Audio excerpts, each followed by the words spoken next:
So I know we have been going non-stop with the gory goodness of our coverage of the Marvel Zombies line of comics, but we are taking a quick pit stop across universes into the dark land of DC. I recently watched the Dark Knight Returns animated movie for like the 20th time, which of course got me once again reading the famed comic. Upon reading, I was looking into more of the stories that are within the Dark Knight Returns universe, and man, some of them are absolutely wild. Looking at you, All-Star Batman. One comic that I had no idea even existed within that universe until recently was shockingly Batman vs. Spawn. Yes, the Dark Knight once had a run-in with our favorite hero from hell, and it's as crazy as you would expect it to be. The story is a bit of a lengthy one, so without further ado, grab some drive-thru, sit back, relax, and enjoy the full bloody story of Batman vs. Spawn. What is it? Batman Spawn is a one-shot comic written by Frank Miller and illustrated by Todd McFarlane back in 1994. It takes place on Earth 31, which is the same universe as Batman Year One and The Dark Knight Returns. The story begins in Gotham City at the nearby docks, where we see a mortally wounded Batman who just took on a whole gang of thugs as he was conducting some sort of investigation. It is here when he comes across a warehouse full of high-tech Soviet machinery and weapons that was basically powerful enough to level half the city. He then even comes across a pair of robotic gauntlets. Just before he could take a closer look, the poor dude is attacked by a giant mech-like creature who sends him flying into a pile of nearby boxes. Bleeding pretty bad from the surprise attack, Batman knows this thing will kill him easily without hesitation, so he equips the cool power glove he just found and proceeds to Falcon Punch the robot right in the face. Good job, Bats. You made good old Captain Falcon proud. After attacking the mech, it is revealed that under its armored exterior was actually a human face. Initially believing the man to be operating the robot, Batman tears away the metal to get to him, only for the face to start screaming, claiming he had no idea who he was or what was going on. As he tore the robotic flesh open, it is revealed that the man, well, what was left of him anyway, was actually a disembodied head and was not controlling the robot at all. As Batman ripped the head from its chrome core, a massive explosion rang out and the head screams and dies. It is shortly after this where we cut to a TV broadcast of a woman named Dr. Margaret Love, who was the head of a company called Heal the World and was getting a reward for all her humanitarian work. Aw, she seems so nice. She's providing food and shelter and lives to the homeless. She's totally not evil, right? We then cut back to the Batcave, where Bruce is patched up from his injuries and studies the decapitated dead head from the robot he had encountered earlier. He is able to identify the body as that of Louis Bacchus, who was a homeless man from Manhattan. Confused as to how a Manhattan homeless man found his way inside a Soviet robot in the Gotham docks, Batman has Alfred put the freshly brewed tea he had just made on hold as he plots a trip to good old New York. Upon arrival, Batman goes full stalker mode, where he begins spying on the city homeless to see if he could get any details on the man's head found in the Soviet robot. After hearing the typical conversations of city drunks, Batman does pick up a clue from a group of men talking about a fellow homeless man named Al who apparently had magical powers. Magical Al just happened to be Al Simmons, aka Spawn, you know, everyone's favorite hero from hell, who was also here investigating the disappearances of several of his friends. As he navigated the city, our boy Spawn came across a pair of local bullies who found a man passed out drunk, doused him in gasoline, and prepared to light him on fire. Man, I thought regular bullies were bad, giving you like a wedgie or slamming you in a locker or something like that. I'd honestly much rather take a wedgie instead of being set on fire.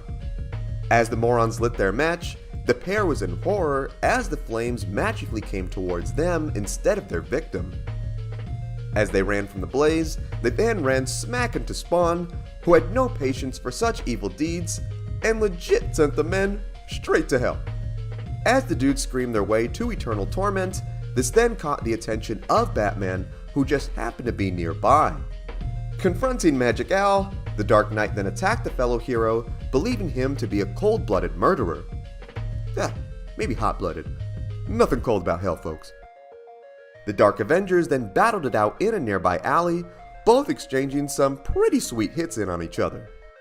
Knowing this dude could end him at any moment, Batman then reached into his good old utility belt and grabbed several nerve gas pellets, powerful enough to knock out an entire mob, and whipped it right at Spawn, who breathed in its rather disgusting fumes.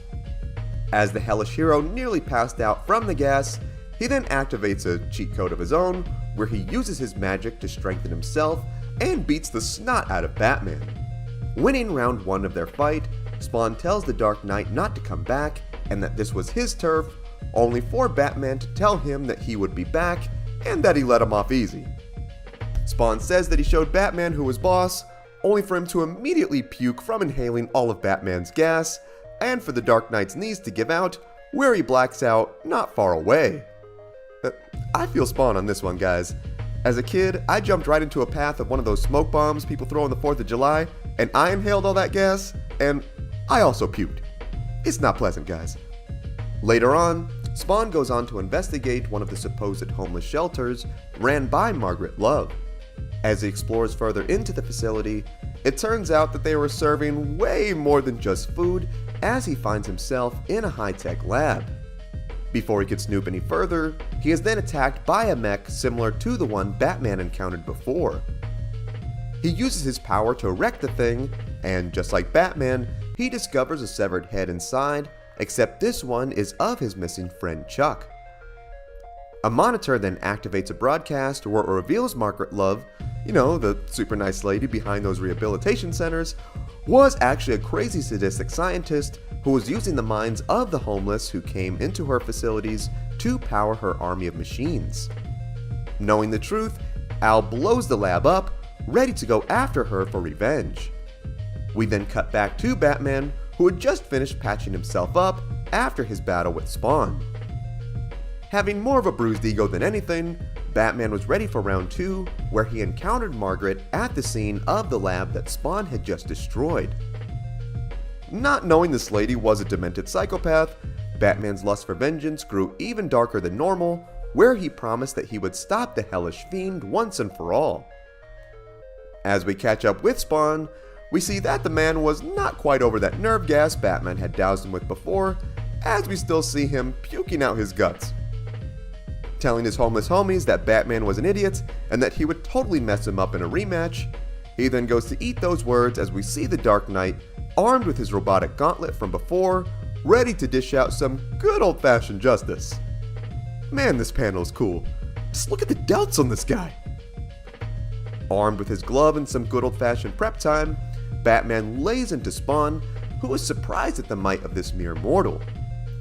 He slams Bruce into a wall, telling him he would tear him apart, only for Batman to retort with, "In your dreams," as he knees him right into the head. The pair then proceed to beat the literal snot out of each other until they are both panting, wheezing, and bleeding all over the ground, vowing to break the other in two. Boys, y'all want to kiss. Just get on with it already. Before the kissing could commence, the men are attacked by Love's machines, who are there to clean up loose ends of her involvement in, being a supervillain.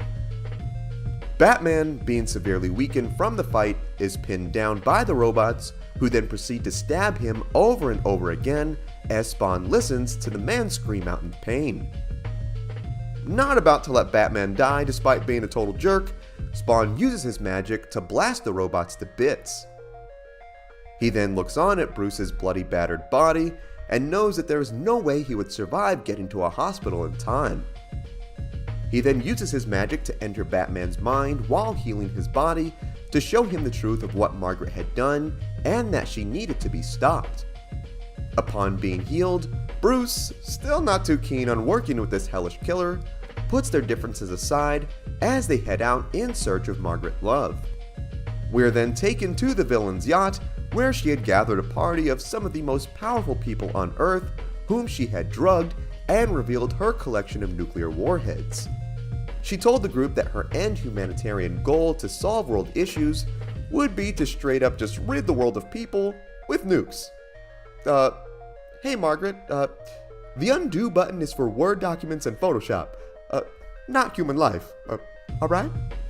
Batman and Spawn then show up to the scene where Spawn opens a telepathic link between the two as they utter complete mental smack talk to each other as they wreck waves of Love's robots. Getting a little carried away with the blasting, Spawn kicked up some nearby rubble that came crashing down upon her, impaling the poor woman to death. In classic villainess fashion, Love activated one of her nukes right before her death, launching the missile right into the Manhattan skies. Batman, watching in horror, then screamed at Spawn to do something. Bro, who are you yelling at? You're the one who can't do anything right now. All that smack talk and money getting you nowhere once the nukes are in question. Spawn then manages to use his power to teleport the two onto the nuke itself, where Batman uses his brilliant mechanical mind to disarm the missile, sending it plummeting into the nearby harbor. Afterwards, Batman tells Spawn that his methods and disregard for human life were absolutely appalling, and that he would eventually get the power to stop him. Knowing that they just saved the city, Spawn actually tries to be Batman's friend, asking for them to bury the hatchet, only for Batman to respond with, "Bury this," as he whips a batarang right into the dude's head. Seriously, why is Dark Knight Returns Batman such a jerk? Honestly, hopefully this dude stays in his dimension and keeps this attitude all to himself. And that is the full bloody battle of Batman vs. Spawn. This was an absolute relic of the 90s, and I am so glad I found this. Spawn and Batman are such cool characters, and getting to see them interact was quite the treasure. Given that we got a wild animated movie such as Batman meets the Ninja Turtles, it would be absolutely awesome getting to see a crossover story like this in animation. These 90s crossover comics were absolutely insane, and I would love to get a modern take on them as well. What I would love more than anything though is to hear what you think. Did you know this about Batman Spawn?